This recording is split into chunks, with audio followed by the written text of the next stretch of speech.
friends, welcome to episode number 61. Welcome to the month of September. This is our new month of shows. We have some fantastic guests coming for you this month. And oh man, I cannot think of a better way to start a new month. I got to bake today. By the way, we are making kimchi pancakes. Two things I love, kimchi and pancakes. Putting them together. Made it look kind of arty. But guys, oh man, I kind of can't believe I've scored the guest I have scored today. Cory Kahaney is on the show today. Cory has been on Colbert, Letterman, Craig Ferguson when he hosted the Late Late Show. She's been on The View. She's been on Fox and Friends. And now she's on my show. Save the best for last. Man, I am really honored and really floored that we're making kimchi pancakes together. This is gonna be amazing. This is the crazy part about being home and on social media. As much as I've been on over the past few months, I've made friends with folks like Cory, and I'm so honored. I really truly am. I also, for today's episode, made my own kimchi. Yeah, I usually bought it. I could not find it anywhere in my neighborhood, so I had to make my own. We'll see how it goes, but I'm still excited because I tried. I tried something new, which is a good thing to do.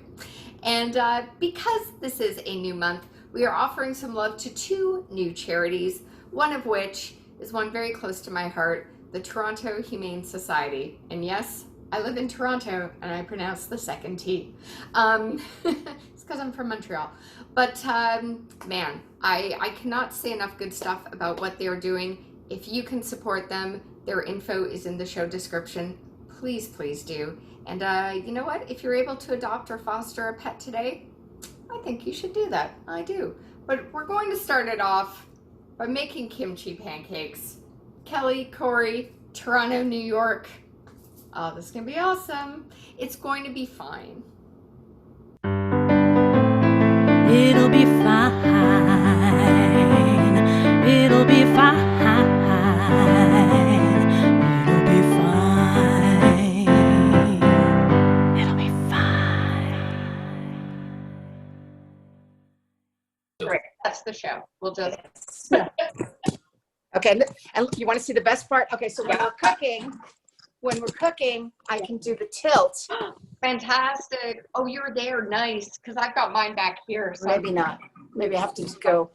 Needs to tilt more. That's what I said. Needs to tilt. Oh, there we go. There's the tilt. Fantastic. Perfect. Lovely. Yes. Great. Then I don't know. Everybody tells me I need to be doing cooking videos, and I never do it. And you're the greatest thing by asking me to do this. It's like giving me an excuse. I can't tell you how grateful I am. I send the love back at you because I cannot believe you're on this show. This is nuts. It's awesome. And it's like we're cooking this cool. This has been the weirdest year of the friends I've made, of the people I've gotten introduced to. I've been home, but look who I'm talking to. This is nuts. Right. And it's there's a lot of people that I wouldn't ordinarily have asked, like, to join me on a Zoom show, and everyone says yes. Yeah. No, you should not. I think this, in many ways, broke down barriers. But you could have asked me anytime before this, you know? For sure. Now, where are you based out of? Are you in New York State or?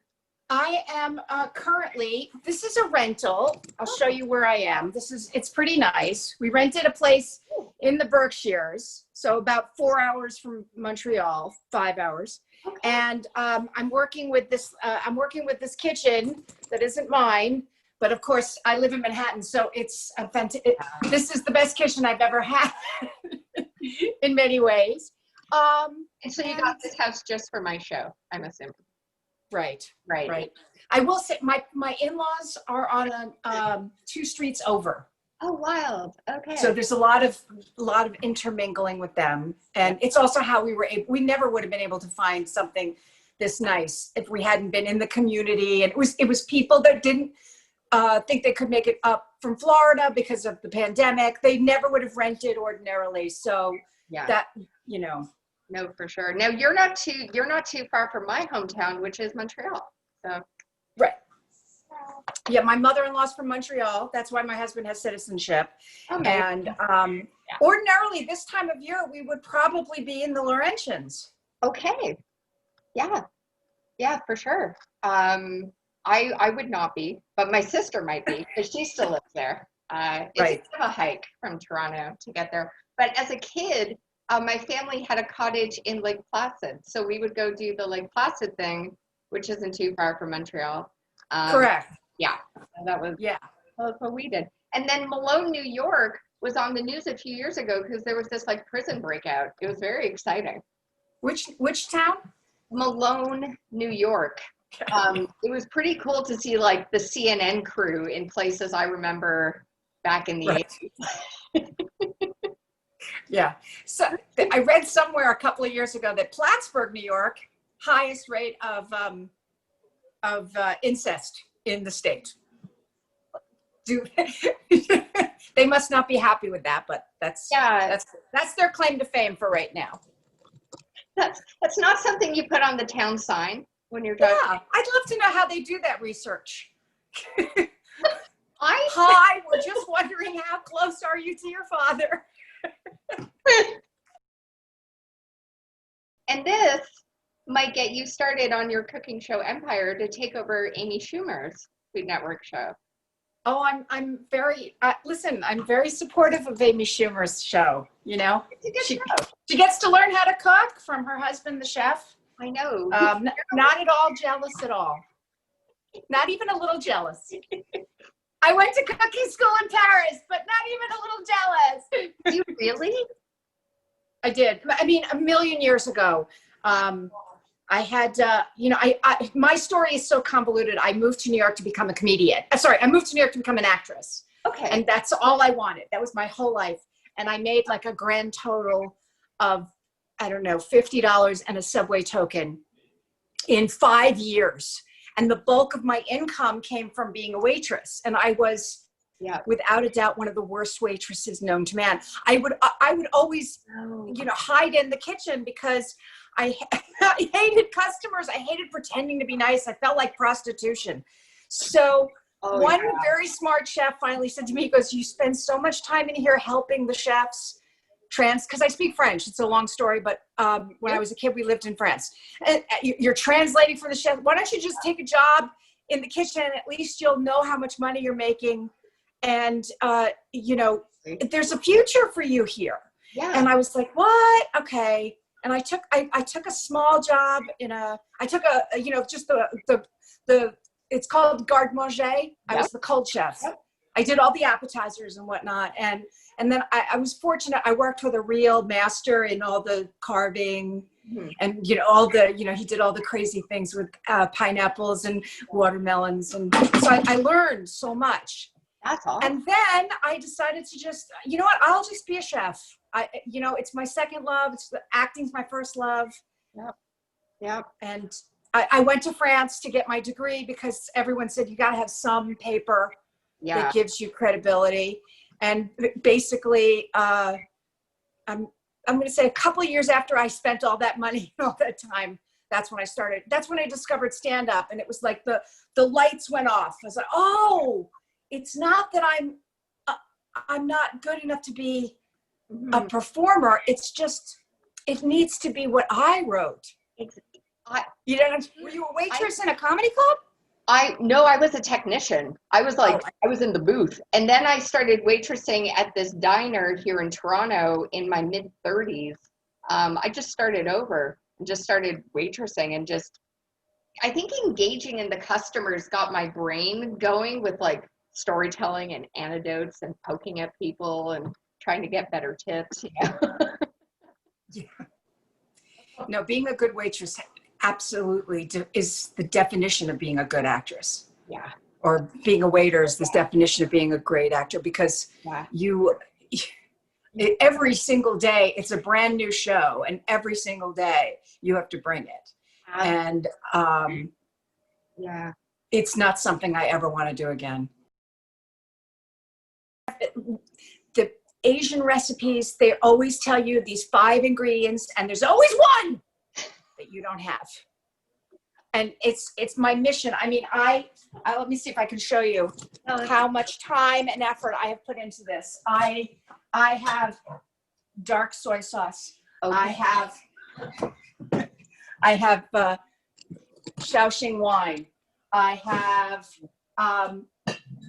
this is the best, by the way. We're going to use this. Yeah. I don't expect you to have this, but we're going to use this to make a little bit of a dipping sauce with the kimchi pancake. This is called, it's chinkang vinegar. And this is the stuff that you would probably get in any dumpling order where there's a little bit of a dipping sauce.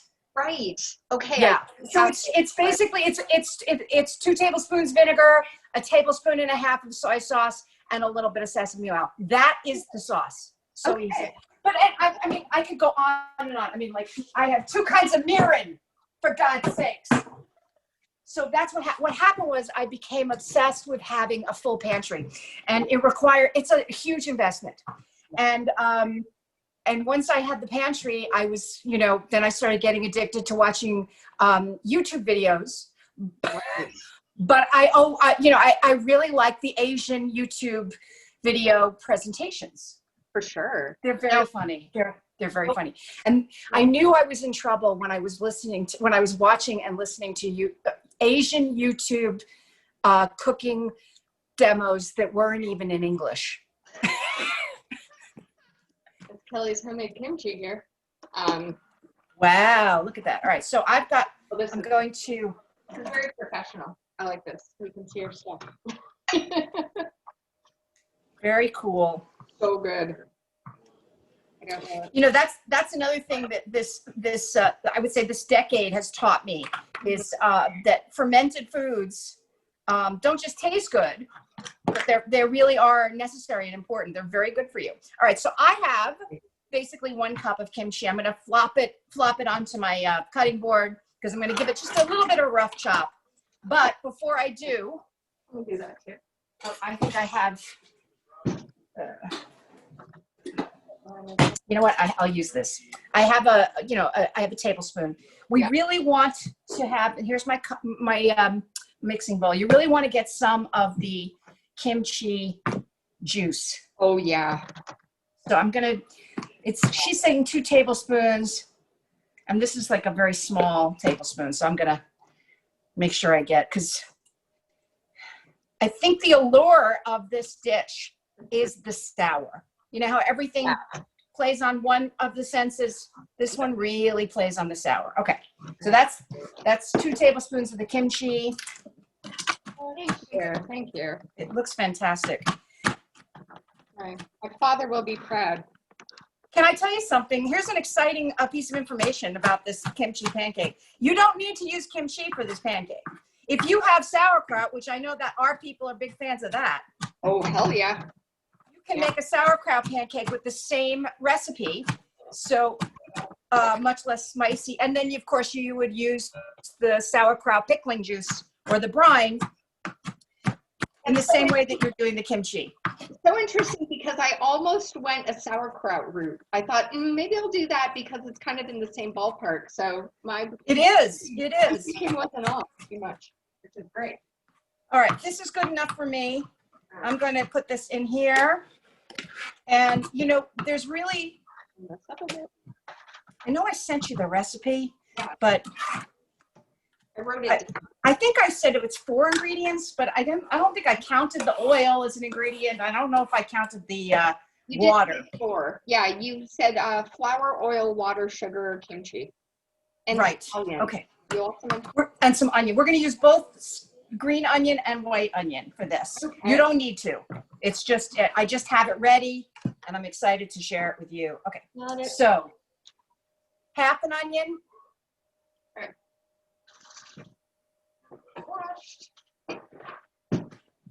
And I'm going to just put that in with the kimchi. And then I've got some scallions or green onions. Yeah. I'm going to use all of them. Okay. I mean, the whole thing. I'm going to use the white. Yes. Hello, everybody. Hello. I'm gonna use the white and I'm gonna use the green. And you know this trick where you just keep piling them up until you get equal lengths. The woman that I follow, her name's Manaji or Manji. Okay. She's the Korean chef, and she has this knife. This knife that I'm using, Yeah. it has a green handle, and it's Italian, and I've been using it for about 10 years. Ooh. And the company was so thrilled that she uses their knife. Yeah. They created a line of knives for her with her name on it. You need this. You need a line of knives, I feel. Again, like Amy Schumer, not jealous. No, not at all. Her husband loves fennel. He really plugs fennel in most of those episodes. He does. He's a big fan of fennel? He enjoys fennel. It's, yeah, I'm 95% sure it's fennel. Yeah, I'm fairly Are you friends with her? Do you follow her?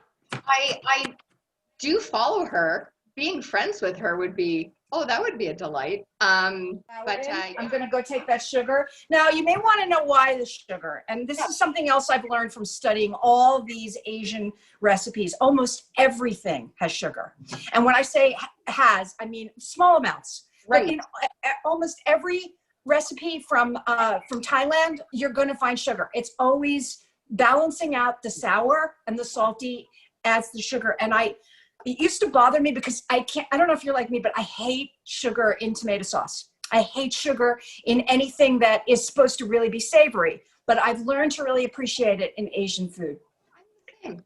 Yeah, no, I'm exactly the same. So I've got my little bit all measured out. 3. Okay, good. So I'm going to put my sugar in, not too much. Again, just a little bit. Yeah. And the only thing that I'm going to pull a fast one on is I'm actually going to use seltzer. You don't need to. Oh. You don't need to. I am. Oh, you know what? I'm gonna put my pan on the stove. Perfect. This is the lady who I'm renting from has this pan. This pan is supposed to be. That's a great pan. This pan is supposed to be non-stick for life. And let's put it this way. Don't waste your money if you really want non-stick. Oh, can we talk? I'm going to talk about the oil real quick. Yes. Another thing, Asian recipes, not in the restaurant because they're very cheap in the restaurants. Yeah. Right. But Asian cooking at home, everybody uses peanut oil. So if you're allergic to peanuts, you can't use it. But it's got an incredibly high smoking point, and it has a delicious mouthfeel using the peanut oil. And I love it. Okay.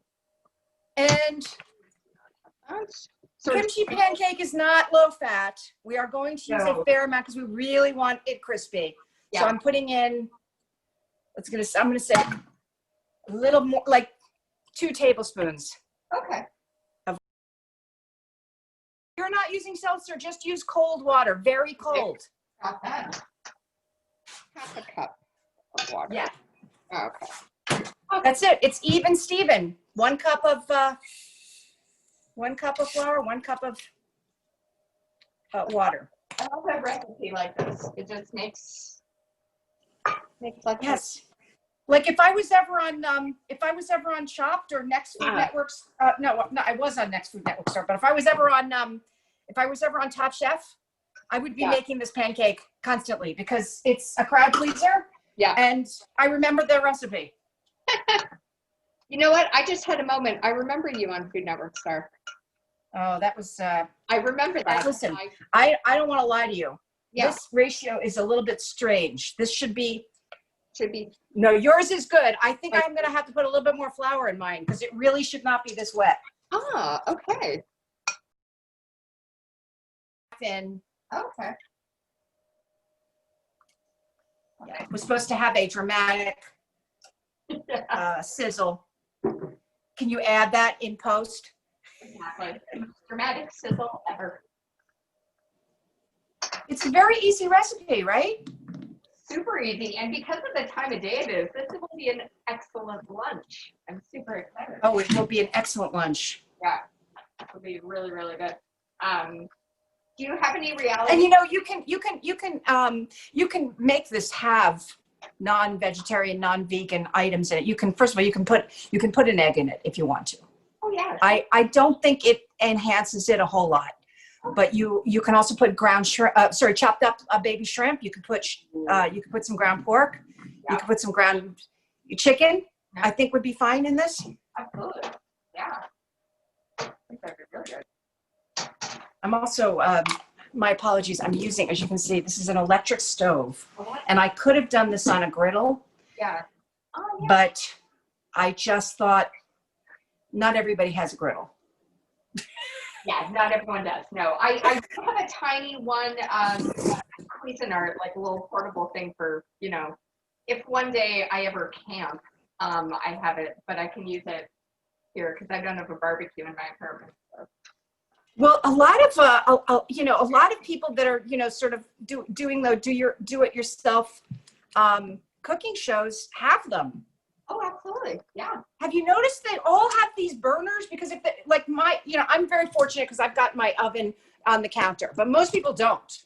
If your kitchen was, built anywhere before 2000. Yeah, that's true. I'm going to flip mine because I've got a nice. Oh, you have the same thing. So you have to turn your back.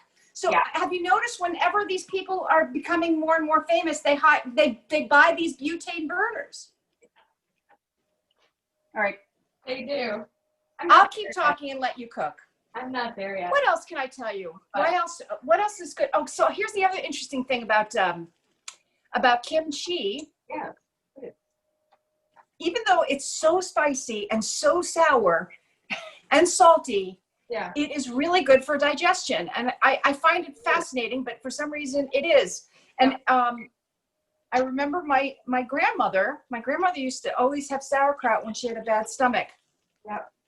Just seems antithetical, right? Such a powerful, pungent thing. I know. My father makes some of the best horseradish I've ever had. Speaking of really pungent stuff. Yes. Oh, Dad can make a really killer one. So how does he do it? I don't know. I need to, like that and pirogs, like the little meat pie. I got to get those recipes down because I don't know. A cute little thing here for dipping. And this is the only time you really want to actually use a measure. So it's 2 tablespoons of the black vinegar or the Chinese vinegar. Okay. Okay. And 1 tablespoon and a half. That's a new one. Of the soy sauce. And this is a really good soy sauce. It has a bit of a mushroom flavor in the background. And then it's supposed to be basically 1 teaspoon of, it says 1/4 teaspoon of sesame oil, but I like sesame oil, so I'm doing a full teaspoon. And that's it. And if you want it to be fancy, you could put a little bit of julienne ginger in there. And that is a wonderful sauce. Okay, this is a big like cooking house growing up with like mom and dad in the kitchen a lot, or were they not? No. My mother was a very, very good cook, but mostly baking. She was a big baker, which is probably why I'm not a very good one. Because, I did everything I could to not mimic my mother in any way. As most women of my generation. Yeah. My generation is that sandwich generation. My mother's generation fought for all the rights. Mm-hmm. And then we got some rights, yeah. And we were like, why fight for rights? And now I'm back to fighting for rights because, I see them starting to go away. How that theater is so fucking cold. What were you in a thermal blanket before you did your set? Like, because as an audience member, I was like an ice cube. Oh, you've been to the theater. You've been in the audience. That theater. Okay, so I've done 2. I've done more than 2 shows in that theater, but I did Letterman in that theater, and it was much colder than when Colbert did it. I totally agree. It got warmer with Colbert. Yeah, I mean, Dave really had very specific things that he wanted, and then I was the warm up for a while. Till the end, when they were about to go off the air, they finally started giving other people chances to do warm up. Yeah. And I noticed it was particularly then because there was a lot of standing around. As soon as I brought Dave up, I just had to stand by in case they needed a warm up. Right. Okay. And then I was cold, but I wasn't cold during Colbert. Also, Colbert redid the whole building, and you know, when you did Letterman, there was no swag. You never got. I think we got a Late Show. I think I got a Late Show hat, but Colbert. I mean, I walked out of there with a basket. I had teas and honeys and crackers and cookies. It was very. They made you feel very special. Off camera, in case God forbid it doesn't work. I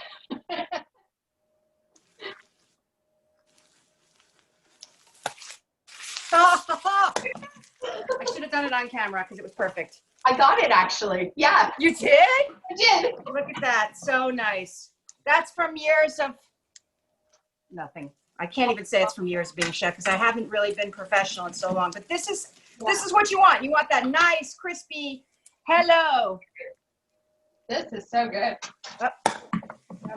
She's not telling me she's ready yet.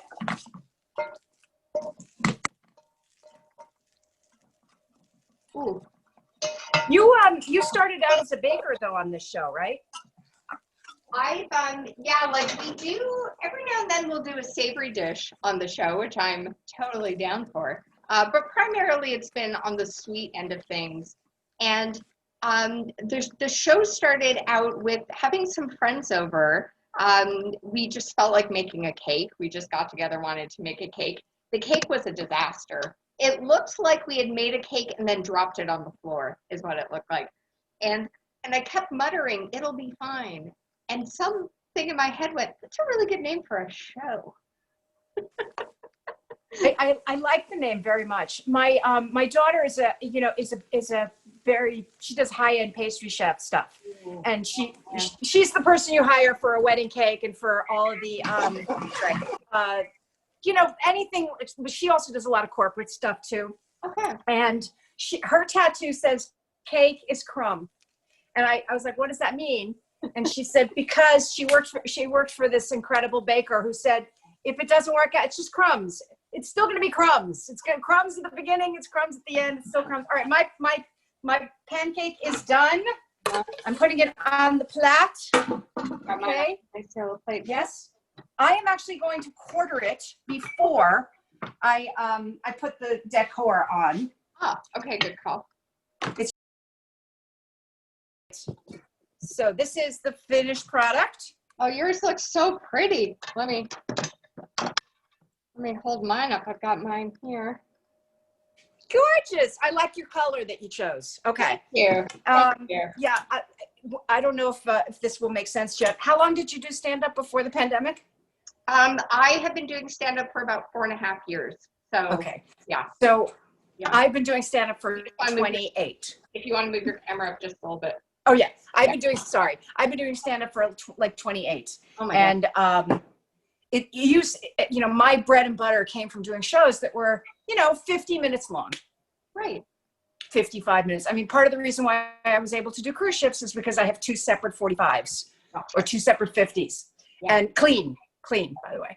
And I had to do a 45-minute show. And I can't tell you how many times I looked at my watch and it was like, it's 21 minutes in. I'm about to wrap up and do my closer. So that was a little daunting.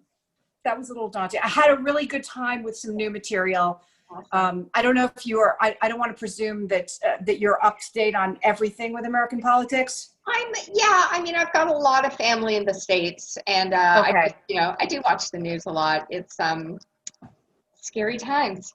Yeah. So, but know how Jill Biden was on and she did that beautiful documentary about their love story. Yeah.